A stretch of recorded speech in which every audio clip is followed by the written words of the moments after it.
जगन्नाथ। स्वदेशी राइजे स्वदेशी भाषा किणिला देशीय मनर कथा नचरे स्वदेशी द्रव्य विदेशी द्रव्य आगे देशप्रेमी जहाँ चित्कार करे केते धर्मघट धारणा गला देश स्तरीय आंदोलन भी हेले एक कथा पचारे कि कहिबा काहाको सुनिबा किए।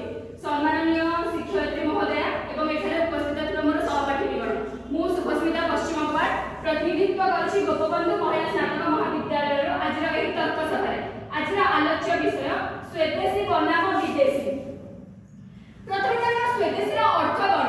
स्वदेशी होछि जहाँ आम देश उत्पादित जहाँ आम श्रमिक कृषक कारीगर द्वारा तैयारी। स्वदेशी केवल गोटे सामग्री नुह यह गोटे भावना एवं देशप्रेमर परिचय जहाँ को कह जाए मुंड झाड़ को तुंड मारी एई जिनसटी प्रस्तुत होते किंतु बोधुए भारतीय नागरिक माने स्वदेशी द्रव्य को भूली जाइछन। सेहि पाई तो एक अप्रतिद्वंदी शक्ति रूपे कंपनी इंग्रेज कंपनी प्रथम थर पाई भारत भूमि रे भारतीय मानक परास्त करिबारे सक्षम होइतिला एवं विदेशी द्रव्यर प्रचार प्रसार करिबारे सक्षम होइतिला। सेहि पाई तो हजिगला भारतीय उत्पादित द्रव्य बेड़ी